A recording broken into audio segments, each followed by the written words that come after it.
Good evening. You're very welcome to this week's edition of Centre Ground.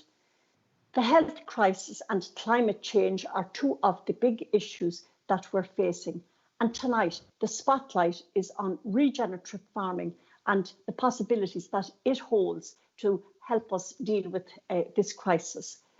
My guests tonight are Dr. Peter Dunne, who is a lecturer in Food Biotechnology, and he is a founder member of Regenerative Farming Ireland movement.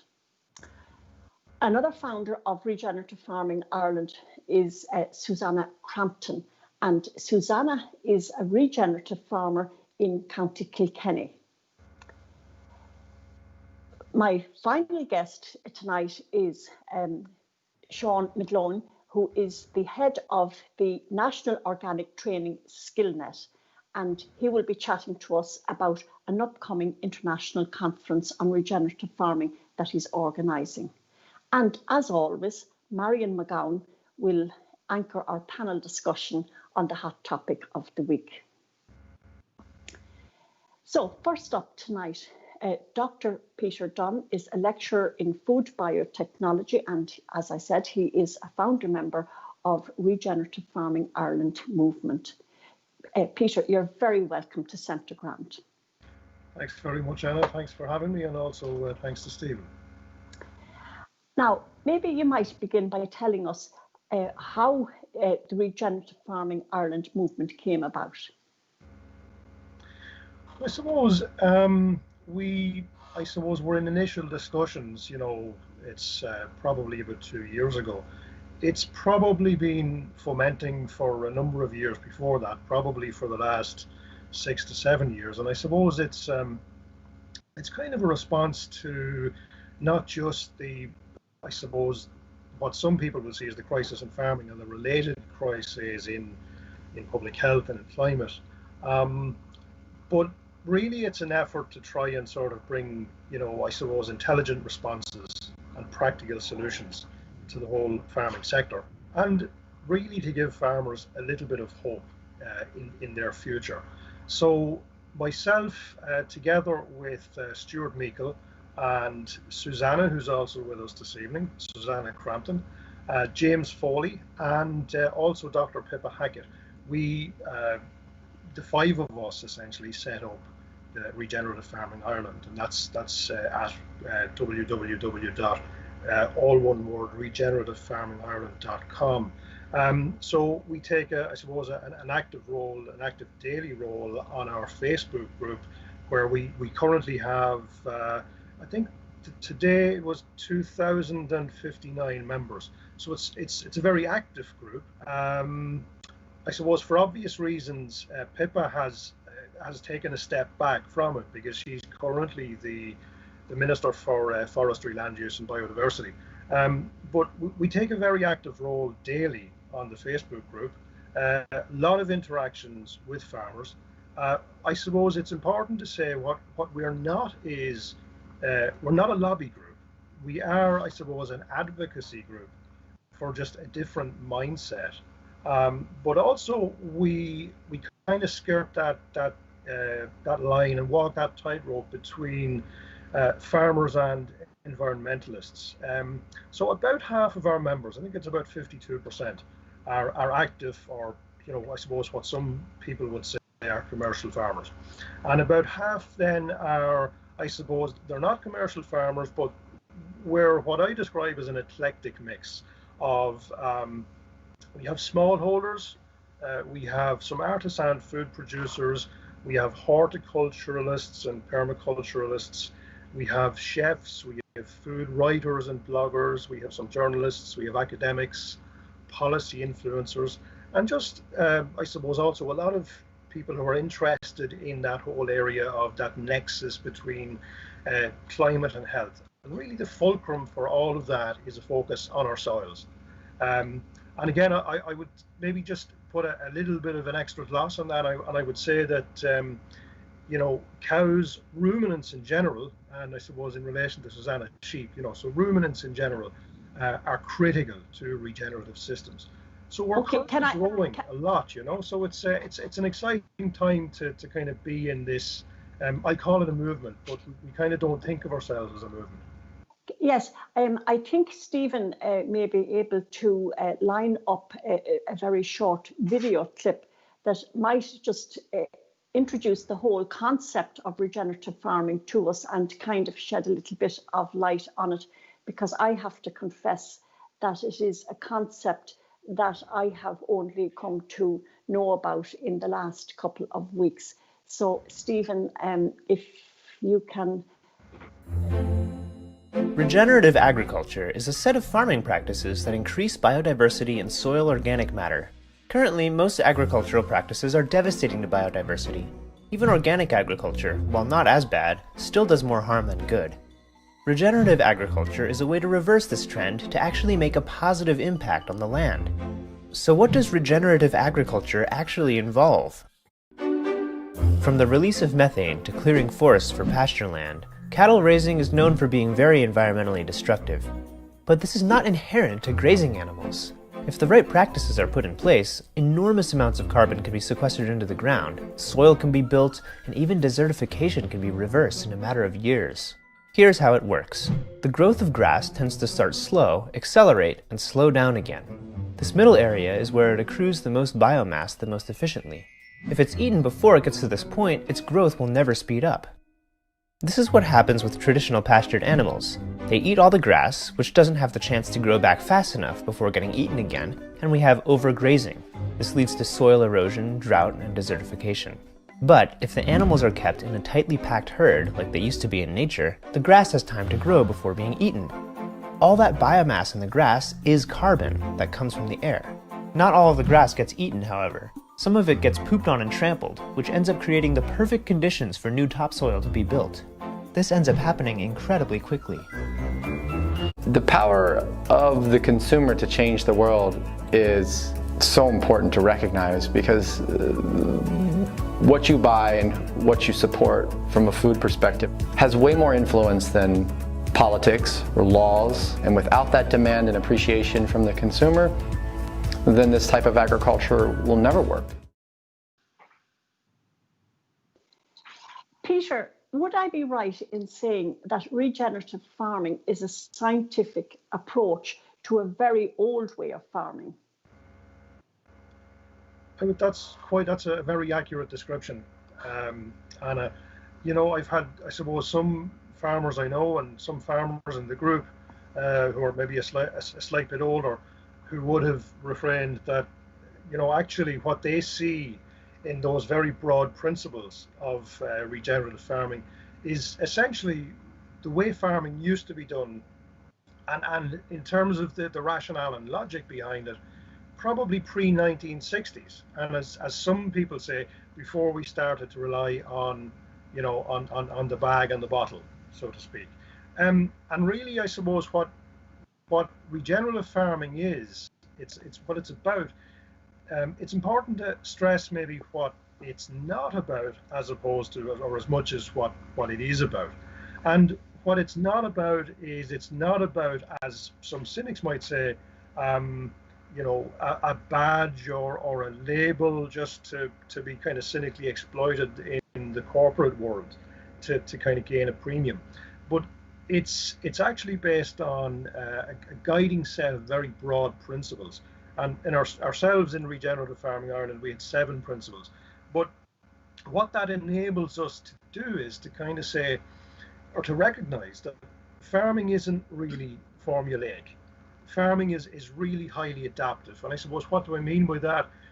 Farming is very context driven. So for farmers, like, a farmer will know his own land.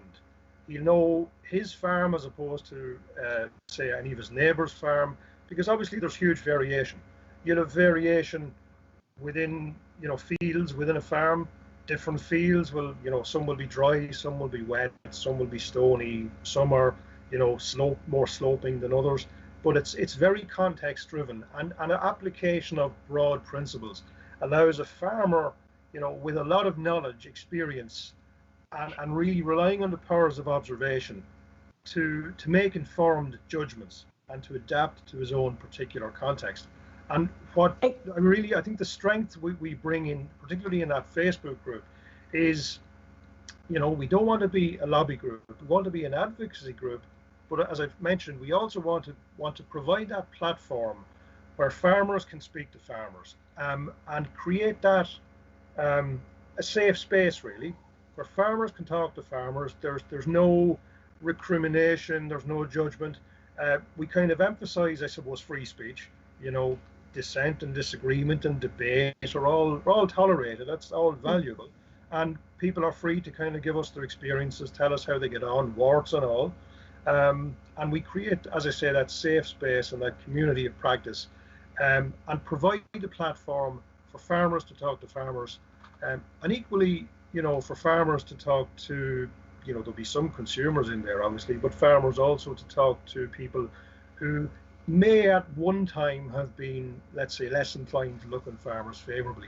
So what we find is there's a great synergy in the group where farmers learn from farmers, but equally farmers learn from ecologists and vice versa. So, as I say, really, we see a great synergy in the group, and it's we're seeing a lot of growth in the group as well, and that if you like, that focus on just being able to speak freely and create that free space, and that safe space and that sense of community is really working well. Just to cite one specific example, one of our members, and we have a couple of members who would be practitioners of what's called holistic planned grazing, and these really are the first adopters. Like, these people are really ahead, I suppose, of maybe where some of the mainstream ag research is going. But what we have is in one case, a guy in Limerick, I think, who basically created a hay meadow from a really sort of rushy, really poor quality field within the space of 3 grazing seasons, and essentially did that merely by appropriately managing the field with cattle. So there's a positive story in that, because the public discourse and what we see on TV and all across the internet now is that cows are the harbingers of doom and cows are going to do us in. And it's important, I think, to get that message to the public that cows are not the problem. The problem is, or in fact livestock in general, and livestock farming is not the problem. We need more integration between livestock and cropping systems, but it's how it's done. So we often refrain that it's not the cow, it's the how. Right, and that's a very good point. And really what I'm picking up from you there, Peter, as you're talking, I just know that farmers are absolutely snowed under with bureaucracy, rules and regulations. And I'm getting a very strong sense that regenerative farming is really about giving power back to the farmer to be able to farm in harmony with his particular farm of land, rather than trying to abide by a set of rules and regulations dictated by civil servants over in Brussels that have absolutely no idea about farming. And that's completely true. That's absolutely right, Anna. Yes, it's often, modern farming is often decried as overly bureaucratic and calendar farming. And I suppose what regenerative is, and it would have its detractors in the mainstream sort of because of this, because it's almost like saying you guys don't follow rules, and we're kind of saying, well, you really have to trust farmers who know their own land and know their own context, and who, if they had appropriate access to appropriate knowledge and skills and experience, and also the first adopters, the leaders in the field, that they can actually apply these very broad principles, which is farming generally, more in harmony with nature. They can apply it in their context, and it gives them, if you like, the phrase which is often bandied about now, freedom to farm.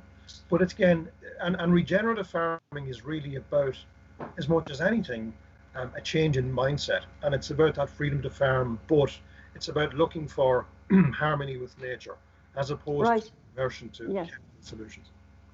Well, Peter, that has been very informative. And that phrase that you've used a couple of times, first adopters, these are the people that are the first to latch on to a new idea, and it grows very slowly and it reaches a critical mass at 30%, and then it goes mainstream. So let's hope that we reach that critical mass quite quickly. Thank you, Peter, and we will be back to you later on in the programme. And to you who are watching at home, thank you for tuning our way. Stephen will be cutting up each of the videos tonight so that they will be available online in the next couple of days, and I would ask you to share. Also, the video clips that we're using tonight, you'll find the links to those videos in the description box below. So, Susanna Crampton is a former model and photographer in New York, and she is now farming regeneratively in County Kilkenny. You're very welcome to Centre Ground, Susanna. Thank you. I modelled a tiny bit. I found that like way too superficial for me. Well, Susanna, how did you end up moving from New York to farm in Kilkenny? Well, this is my grandparents' farm, or now it's my mother's farm, and it's been in our family for many generations on my mother's side. We rented the land in the beginning of 1800 and could finally buy it, I believe, in 1850. So my great-grandfather founded the local creamery in Bennett's Bridge, which my grandfather, a market gardener, was very proud of, that my great-grandfather founded the creamery, which was for the farmers in the local area. And I used to come over here when I was a child, when flying was deemed very expensive. Children were very, very cheap to ship across the Atlantic.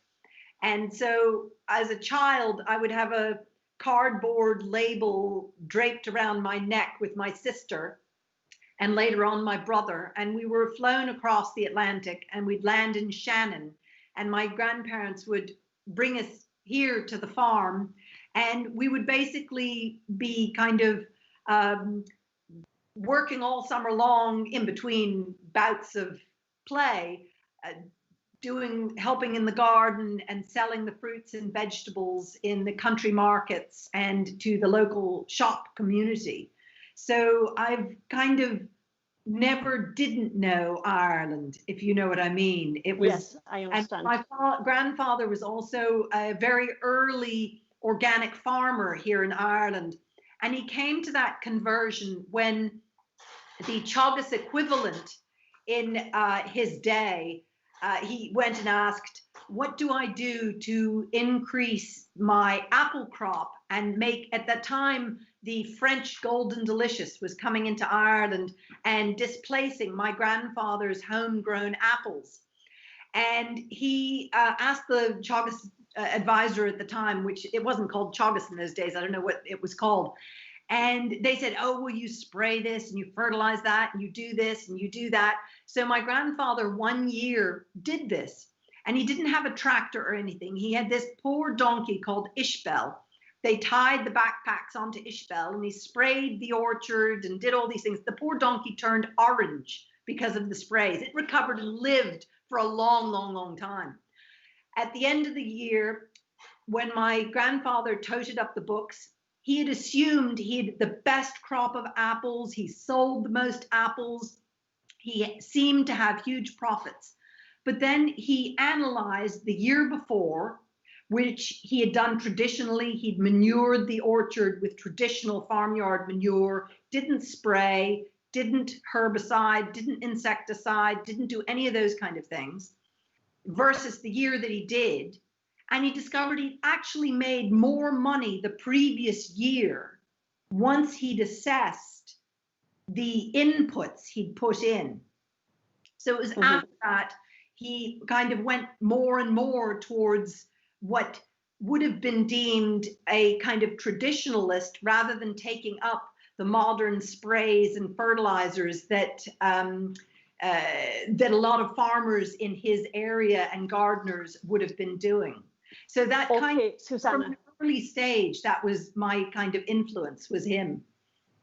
Yes, and we have a video clip coming up now.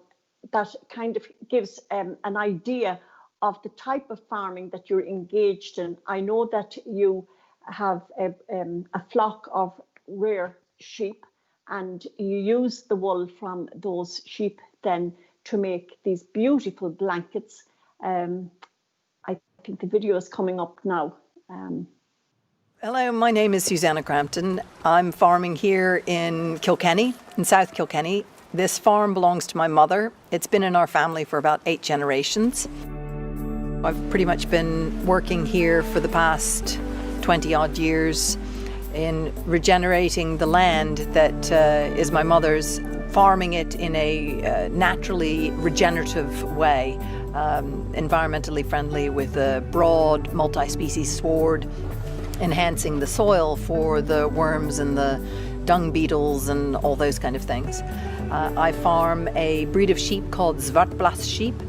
They're from the area of the Netherlands called Friesland, and I farm them for their meat and for their wool, and one day potentially also their milk, because they're a trifecta breed. They're originally a dairy breed with delicious sweet meat and very, very good wool, which I then, working with a local woolen mill, Cushendale Woolen Mill, they process my fleeces, raw fleeces for me. They clean them, spin them, and weave them into blankets, which I now sell all over the world.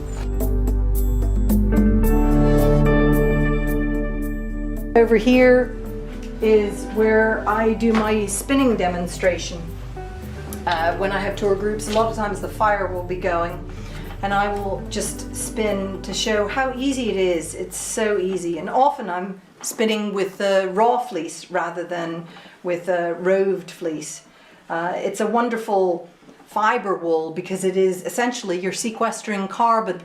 The more people who buy wool and good wool, you're sequestering carbon from the atmosphere, because this is essentially what the sun produced this, because the sheep grazed the grass and turned and grew this fiber, which now we can clothe ourselves and keep ourselves warm or insulate your house. So anybody who buys wool is essentially sequestering carbon. Regenerative farming is a form of farming. It's not organic and it's not conventional, but it's dealing with farming with a multi-species sward. So you have a variety of herbs and grasses. When you're farming with nature and working with it in its most productive, you don't have the expense of the top end of fertilizer or vet bills or dosing livestock. So it's a hugely beneficial, environmentally friendly, productive form of farming. Susanna, it strikes me that the way that you're farming is so much in harmony with the environment and really protecting the environment and sequestering carbon, which is tackling climate change. But is there a living to be made from farming this type of way? Yes, there is, in many respects. I mean, what I've done is value added a farm product, which is a byproduct and sadly classed as offal now here in Ireland, a category 3 offal, which is wool. And I value added, and black wool at that, which most people see as compost. So, but yes, farming with nature is very much, can be very much, when you're working with soil and the wildlife within the soil, the microbial life, the worms, the dung beetles, all these kind of things, and the biodiversity of your sward, it makes the animals much more healthy. It produces more flavor in whatever you're producing. It produces a stronger fiber in the wool, and the flavor is extraordinarily delicious. It's I describe, most people, for example, have back garden chickens these days. And if you scrape and give your leftover food to the chickens and you give them your Indian curry, the flavor comes up in the eggs in the end, so that you have kind of Indian flavor curried eggs. So it's very much what you put into the animal is what you will get out in enhanced flavor rather than an animal that's just fed meal. But it's also for example, the mob grazing of a multi-species sward, whether it's sheep or cattle or dairy cattle or beef. You definitely have, when you have less products that you put into the farming of that livestock, so less fertilizer, less insecticide, less herbicide, all those, like with my grandfather discovered, he actually made more money on less apples than he did with all the inputs and more apples and more beautiful apples. So the same can happen. I know dairy farmers who are converting to multi-species swards and who are doing more of the mob grazing, who are finding they're having more money in their back pocket. And even though their quantity of litre per cow might be a bit less, they're actually making more money per litre than they were before, if that makes any sense. Yes, that certainly does make sense. And the other thing that strikes me, Susanna, is the nutrient value of the food. And I know that I was talking to Sean earlier this week, and he gave me a statistic, something like an orange produced 50 years ago had, nowadays you'd need to eat 8 oranges or something like that in order to get the same nutrient value from it. So you're producing very, very high quality food. And I suppose really that's where our health comes in, because, you know, food related illnesses like coronary heart disease, diabetes, and to a certain extent cancer, but they're the 3 big killers in Ireland. But they are in part related to nutrition and food intake. Absolutely, absolutely. I mean, it all comes, sadly, the intricacies and the interlocking network within soil life that is so vital, and so much of life's natural health and our own health. We've disrupted this through our kind of human egocentric assumptions that we know how to do it better than nature via a petroleum-based kind of cocktail. And it's so much better when, for example, when you have a diverse sward of herbs and legumes and grasses, you are also feeding the animal all kinds of herbal mixes that enhance their immune system, which in turn their fats and their meat will have that really good, healthy B12. I mean, the whole B12 cycle is related to manure and the soil and the animals grazing the manured soil, which means it's very, very healthy. So this zero grazing, where they go out and they fertilize a ryegrass field and zip a machine across, and that no cow goes on it and plops down the manure in one place and the urine in another, loses out on the health benefits of the longevity of both our lives because of the lack of healthy synthesis between soil, what the animal eats, and then when we eat that animal or vegetable for that matter. Yes, Susanna, unfortunately, I could devote the entire hour to chatting to you, but the clock is ticking along on Centre Ground, and it has been lovely chatting to you. I'll be calling you back in again in a couple of moments in our panel discussion. And now I'd like to chat to Sean McGloin, who's the head of the National Organic Training Skillnet.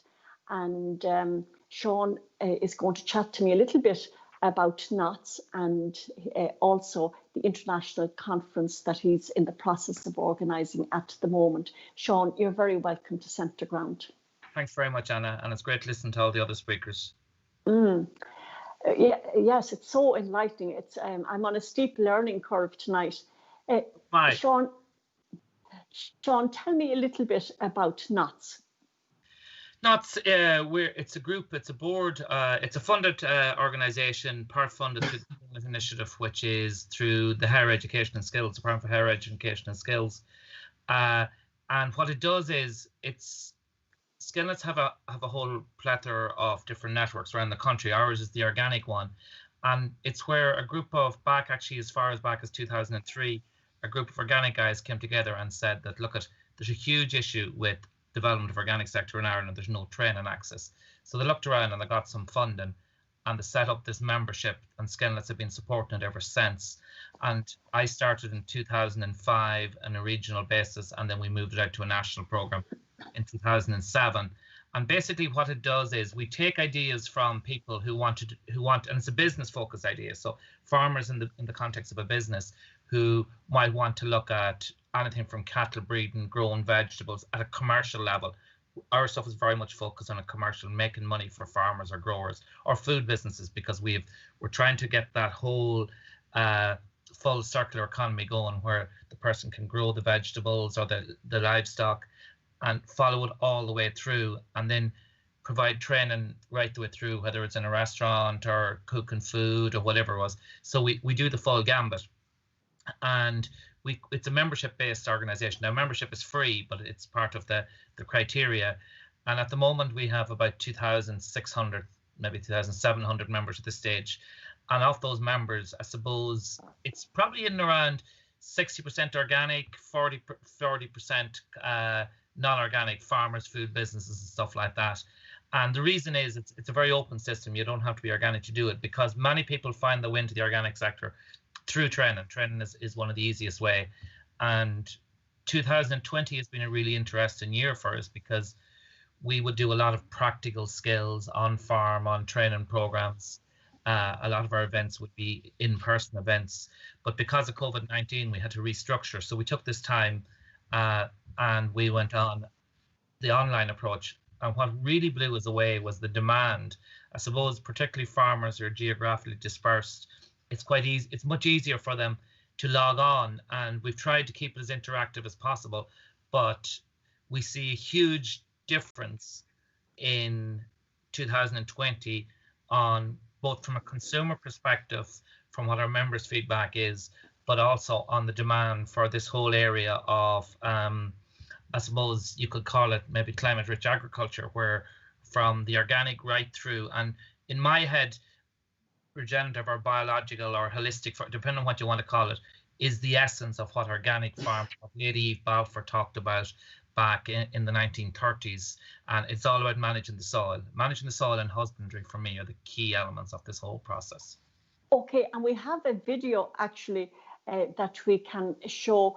Clive Bright is one of your board members, I believe, and he farms up in Sligo. And we just have a short video clip of Clive just chatting about his farm in Sligo. It's a beef farm where he's producing beef, and he's farming regeneratively. So that should be coming up shortly on our screens.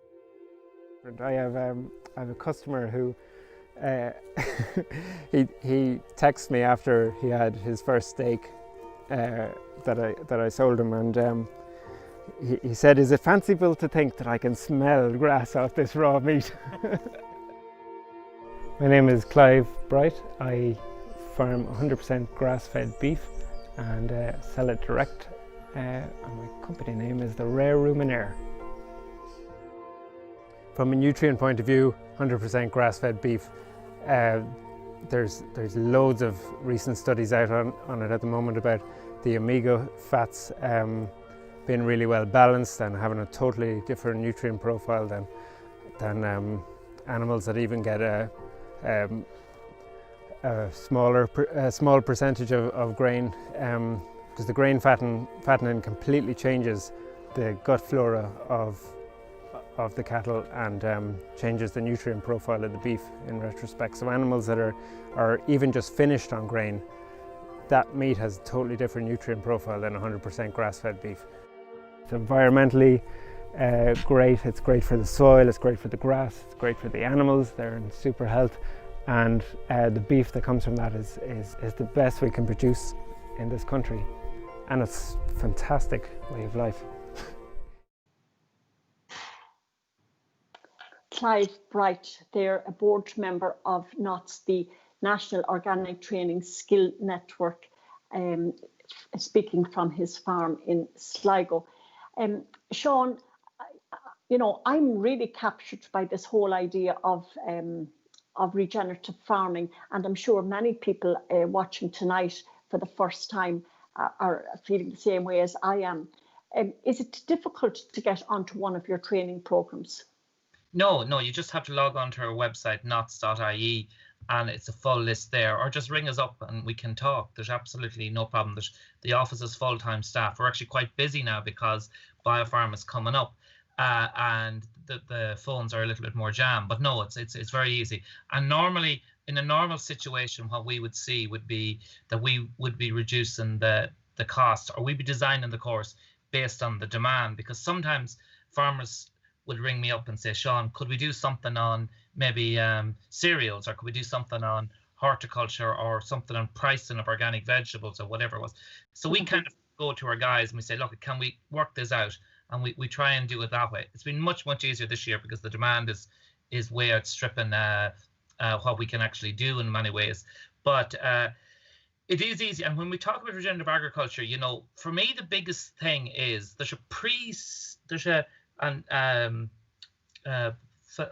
mentioned on it there before, Peter did, that there's a preconceived ideas, and it's this idea of the golf course grass and short grass, low, shallow roots. And regenerative agriculture is turning this whole thing on its head. It's talking about deep roots. It's talking about let the grass grow high, let it photosynthesize as much as possible to create nutrition. So everything we've been taught since World War II, in particular in Ireland, we're turning this now on its head. And to me, that's going to be the biggest challenge. And then we are at the very early stage here. If what you'll find in BioFarm, for example, is a lot of international. They're a little bit ahead of us on this, particularly in the States and places like this. But then their problems are much more severe than ours. But the holistic management of this whole thing is a really interesting thing, because why I'm interested in it, because it's really good for the environment, but it's also really good for farmers. And we won't have farms without farmers making money. And this is where I see Susanna touched on it there, where she mentions the input costs. It's almost like you're doing regenerative by management, letting the animals be the tools, cut down on all your inputs, cut down on your machinery requirements, particularly in the livestock things, extending your winter, or extending your grazing season, start and end. And outwintering cattle becomes another option. Now, look, there will be challenges down the line with how the Department of Agriculture and all will look at this, but there is so much potential to make, I believe, if this all works out, and we are at an early stage, and we're in a very different climate, but I do think that there's a huge opportunity for people to engage in this. And it's not going to cost them colossal amounts of money to get this. There's no major investment. It's probably an investment in changing the mindset is the biggest challenge I would see, Mm-hmm. You mentioned there that other countries are ahead of Ireland in the whole area of regenerative farming. And with that in mind, you have an international conference coming up that has a number of key experts from around the world on the whole area of regenerative farming. Tell me a little bit about that, Sean. Yeah, I suppose we started doing BioFarm back in 2018, and it was this idea, talking about what can happen. It was normally 2 days a year. The first year was in Tullamore. Last year it was in Portlaoise. And we had planned to go actually in Portlaoise again this year, because the feedback from, it was 350 odd people I had last year, and they loved it. And there was a really good buzz. They talked about this really positive buzz from agriculture that a lot of people would have lost. But because of COVID-19, we didn't know what to do. And we had always had this idea, we'd like to get such and such in and such in. And in many ways, these are the keynotes, or the thought leaders from a distance, and that were probably too expensive in reality to bring to Ireland on a regular basis. So we decided we'd put it all online, and then BioFarm this year is going to be online. But this gives us an opportunity to get to talk to these guys in an Irish context. So we have, I suppose you would have heard mentioned throughout this interviews from us all, this idea of holistic management and holistic plan grazing. And I suppose the grandfather of all that is probably Alan Savory, who and he's one of our keynotes this year. He's our first one, and he's dedicated his life to this idea of using livestock to not to mitigate climate change. I think this is a very important point to make, to reverse it. And his point is livestock is the only way that we can actually reverse, because if we do it correctly, it's not the plow, it's the how again, we can actually lay down carbon in the soil from the atmosphere that's going to make us, as big livestock farmers, more profitable. And you know, it's a win-win for everybody here if we can do this properly. So he would be our first keynote. Then we have, who was voted actually last year, the 20th most important farmer in America is a guy called Gabe Brown. And Gabe Brown is a farmer who, back 15 years ago, the banks were going to take his land away, and he was down working in I can't remember now. I've read the book Dirt to Soil, and it's quite an interesting read. But he has turned his whole farm around to a layered system of different, and now it's incredibly profitable. But he is growing on average 1%, and he's in North Dakota, not the easiest place to farm. 1% Sean, just I'm very conscious that the clock is against us. Just briefly tell me who some of the other people are. Again, we have back from last year as well, Dr. Christine Jones, one of the most inspirational people on how you can farm profitably. Then we're also going to have Dr. Nicole Masters from New Zealand on, and then we also have farmers from around the world, farmers who are actually practitioners, who are a little bit more advanced down the road. And we're going to have 5 or 6 of Irish people as well, who are a little bit further on. Jim Cronin, many people would know from Clare, who's doing it commercially, organically, vegetables, and how the compost does. And we're going to bring in composting experts, and we haven't a full panel put together yet. So how can people sign up for this conference? Again, knots.ie. Visit the website, and it's all there. And it's €50 for the 5 days. And the date, it's in November. The 9th to the 13th of November, yes. From 4 o'clock in the afternoon till 8 o'clock at night. Right, it promises to be a really interesting conference. And thank you so much. I'm sorry that I had to rush you along there, because waiting in the wings very patiently and really raring to go is Marion McGowan, who anchors our panel discussion every week. And Marion, what have you lined up for us tonight? Thank you, Anna. And I've actually really enjoyed listening to, and it has been a learning curve for me as well, all our contributors this evening. But my topic, and it's particularly important given the times we're living in, is around holding power to account. And this is a key component of governance. Let me just define that for you. It's about scrutiny, it's about sanctions leading to change or action. And governance, again, as part of that definition, is really guided by a whole set of principles that actually underscore the values of who we are as a people. For example, justice, equality, truth, fairness, honesty, and accountability. So they're just an example of what we're talking about in terms of underpinning principles. And given that definition, I just wanted to use 3 examples of what's come into the public domain over the last week to see how these examples of power being called to account, how they match up with that definition, the working definition I've just given you.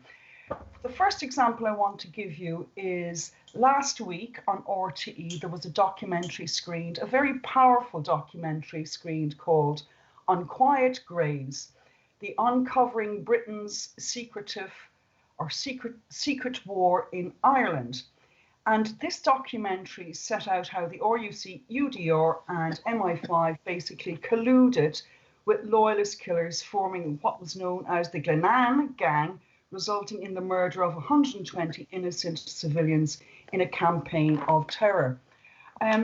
what came out from that, and what was quite interesting, and this is where I want to hold it up to the scrutiny of the definition I've just given, is that in 2017, a High Court judgment found that ex-RUC and then Deputy Chief of the PSNI, Drew Harris, was number one, he was found to be obstructing an inquiry into a sectarian gang.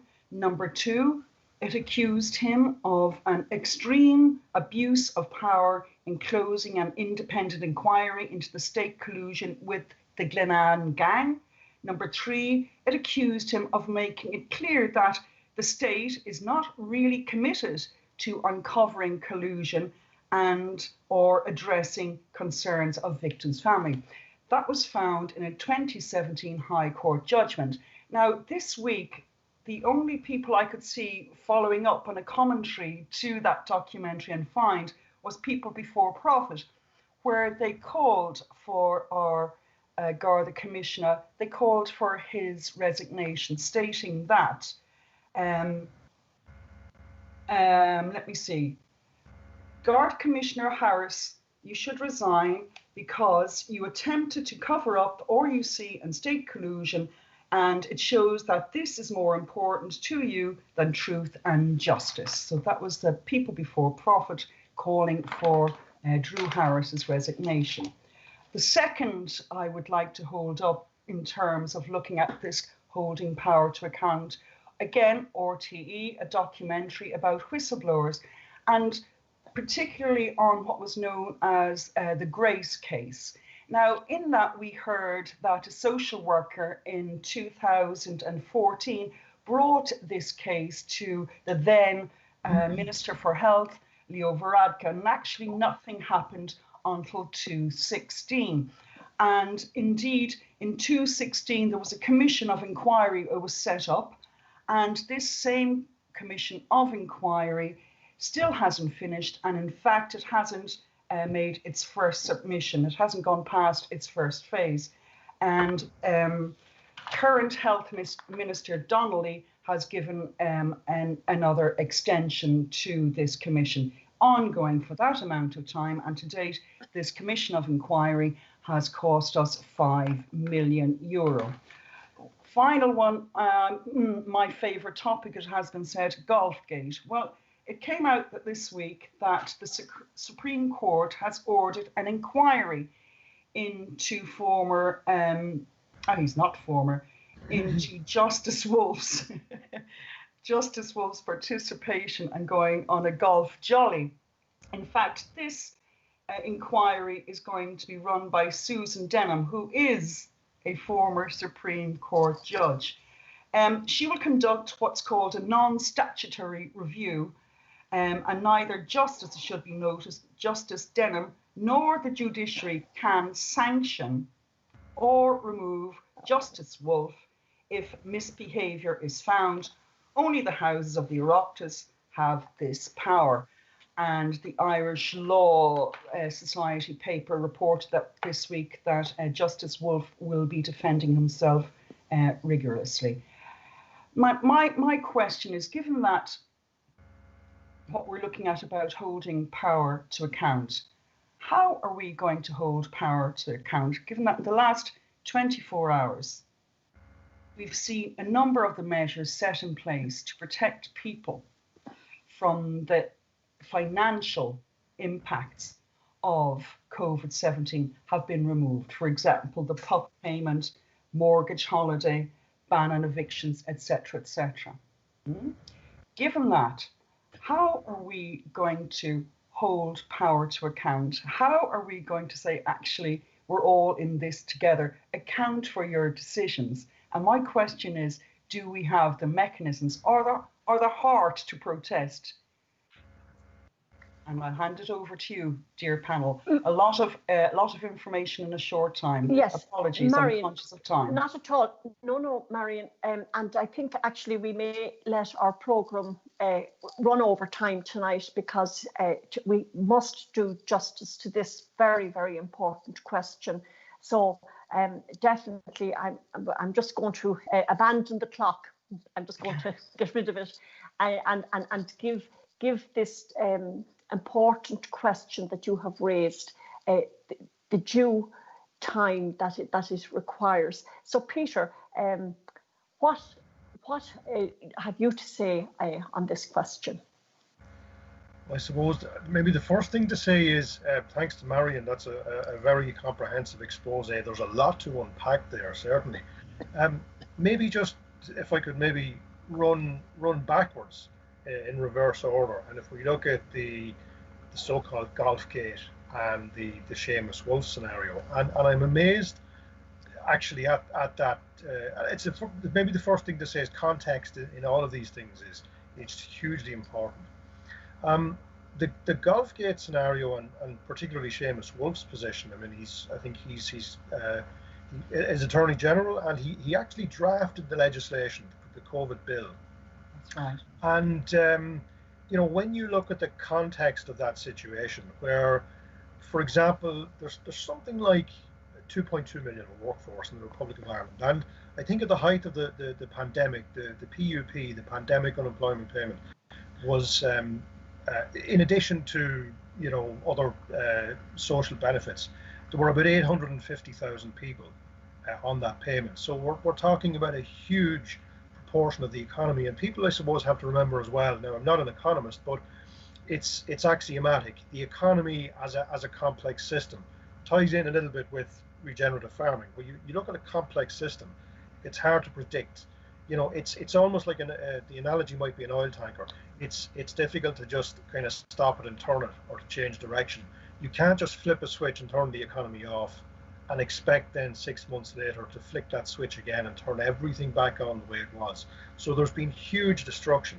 And, whatever we might say, I mean, this gentleman drafted the legislation. I think there was, having looked at bits and pieces of it, there was certain elements of it where there was constructive ambiguity. But Yes. the thing that amazed me about that was 81 people on a golf course, fair enough, but in a room, and there's a dinner and there's a few drinks and so on. But people were getting, and I think rightly, justifiably, angry at that. It's almost the hypocrisy of it and the double standard. But nobody seemed to ask the question, which to me seemed self-evident. None of these people, including the guy who wrote the legislation, none of them, nobody stopped to ask the question, hang on, did any of these people reckon that they were going to be infected with a deadly virus? It doesn't appear so. So, I mean, in that sense, you have to really look at it and go, people need to be angry at the right thing, as it were.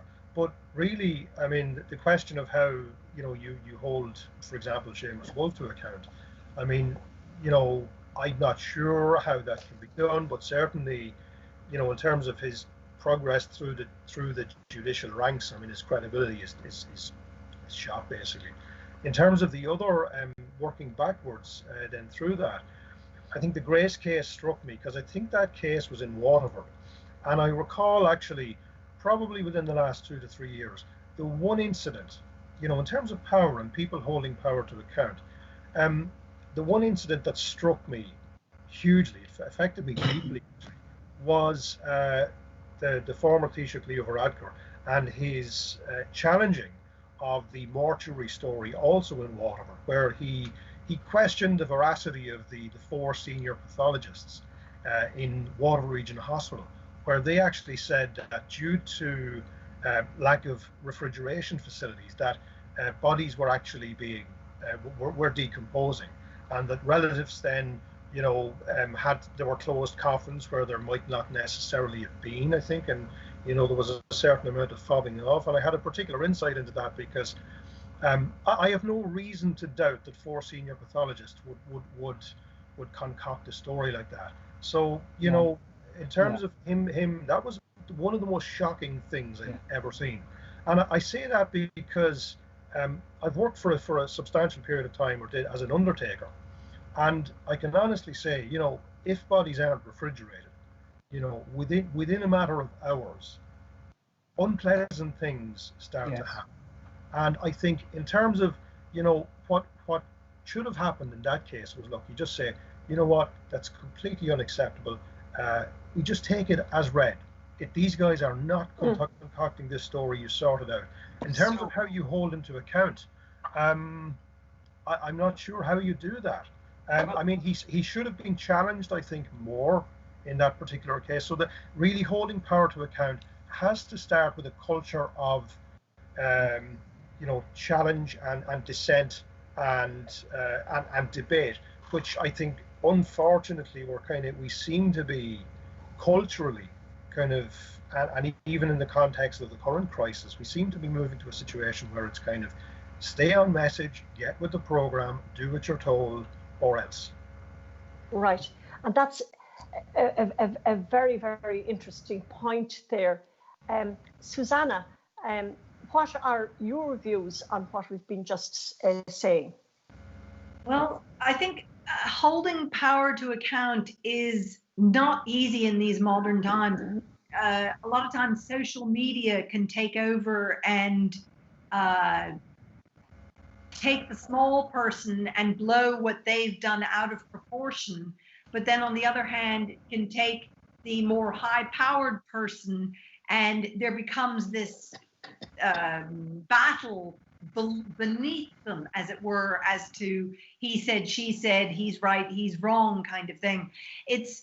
And politically, it's very difficult because so much now voting has become a very black and white issues. Gray areas get missed. But for example, you brought to light recently the ESB is being held to account for the recent leakages that they were having of noxious gases and things like that. And one needs to have these big, powerful companies being held to account, because then what makes it that all of us that, as it were, are financially beneath and politically, if you will, beneath them, if we break the rules, we get hammered. For example, recently in this area, there was a very, very wealthy man who bought a huge acreage, a farm, and he pulled out all the hedges. And Susanna, we have to be very careful that we don't identify anybody, because the rules of defamation are very, what shall I say, very strict in this country. So we don't have to name. We don't have to name somebody. Oh, I wasn't going to name names.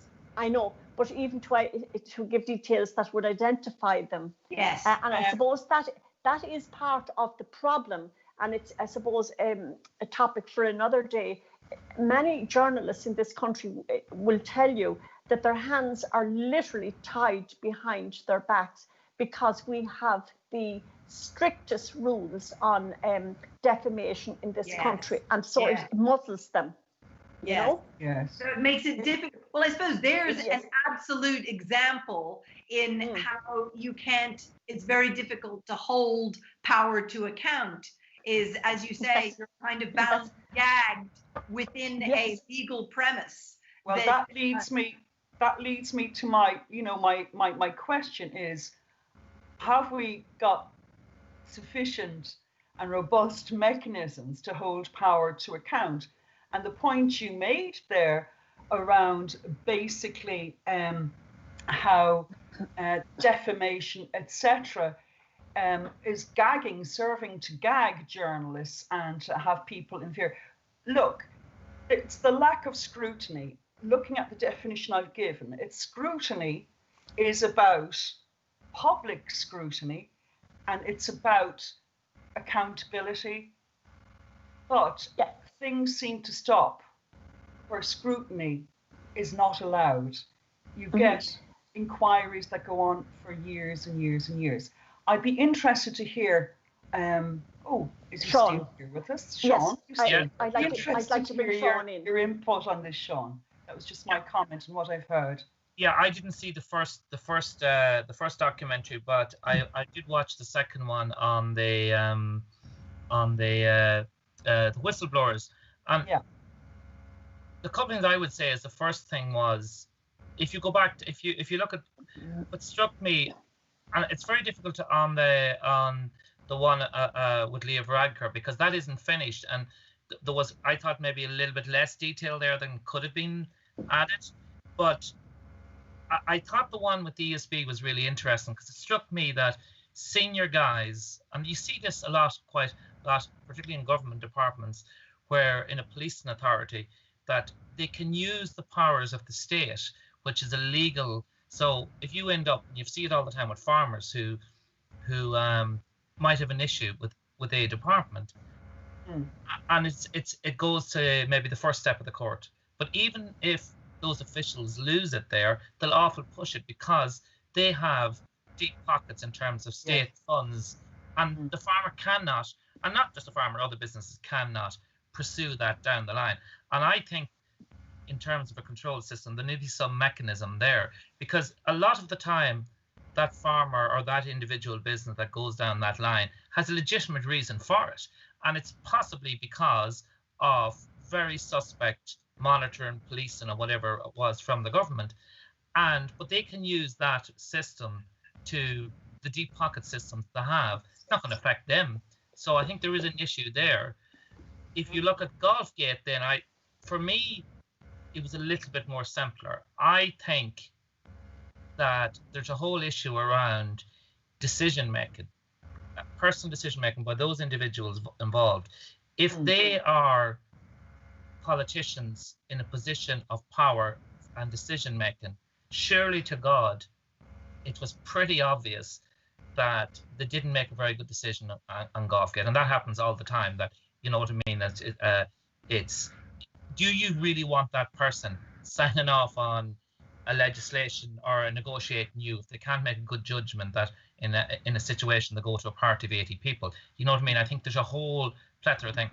Now, the one thing I thought that holding the government to power that I've seen work in the past in certain areas, and other areas it failed, was the ombudsman position. I thought in terms of, we'll say, the technology guys, you've seen with the communications, the regulator systems, that seemed to work quite well. Now, it didn't work, as we all know, in banking, but I think that there is mechanisms there that could be put in place.